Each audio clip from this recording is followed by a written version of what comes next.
আসসালামু আলাইকুম। সারাদিনের ক্লান্তি শেষে কৃষক ও কৃষানীরা এখন কাজ করতেছে।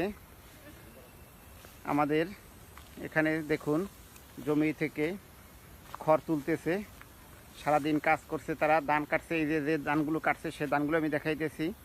এই যে এগুলি কেটে দুইজন, একজন কৃষক একজন কৃষানী এনে রাখছে এখানে। আর ওখানে একটা অটো মেশিন আছে যে দিয়ে আমাদের এলাকায় ধান মড়াই করা হয়, ওই মেশিনটা ওই দেখা যাচ্ছে বন্ধুরা, ওই মেশিন থেকে ধান মড়াই করে। এই যে খড়গুলি এখানে রাখছে। আর কিছু কিছু খড় শুকিয়ে তারা বাসায় নিয়ে যাচ্ছে বন্ধুরা। হ্যাঁ কৃষক ভাই, কেমন আছেন আপনি? আছি ভালো ভাই। আপনার কত বিঘা জমি চাষ করছেন? 4 কুড়া, মানে 52% 4 কুড়া। হ্যাঁ 52 ধান আল্লাহর রহমতে কেমন হয়েছে? 60 মণ 50 মণ এই শুরু হইতে পারে।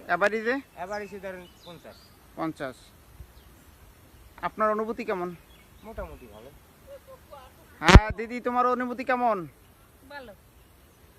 এই যে ধান এখন নিয়ে গোলায় রাখছো, আর বৃষ্টি বন্যা হচ্ছে না, এজন্য তোমরা মহান সৃষ্টিকর্তার কাছে কিছু প্রার্থনা তো করছো না? হ্যাঁ করছি না। তাই আশেপাশে তো ধান ভালো হয়েছে, মানে ফলন ভালো। হ্যাঁ হ্যাঁ। এখন তুমি কৃষকের উদ্দেশ্যে কিছু বলো। কি হইবে?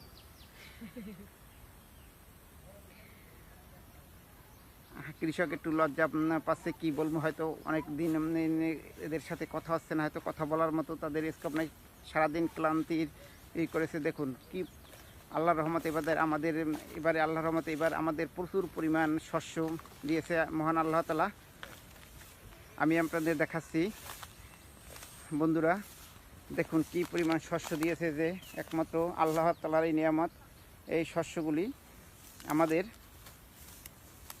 কৃষক ও কৃষানীর কঠোর পরিশ্রমের মাধ্যমে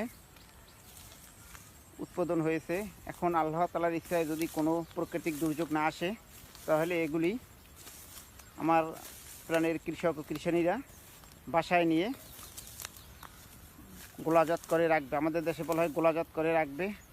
তারপরে সারা বছর এগুলি থেকে বিক্রি করে যে অর্থ পাবে, এই অর্থ দিয়ে তাদের সংসার চলবে। আবার আগামীবার কৃষিকাজ করার জন্য প্রস্তুত থাকবে। আমাদের দেশে একটি ফসল হয়, সেটি হলো ধান।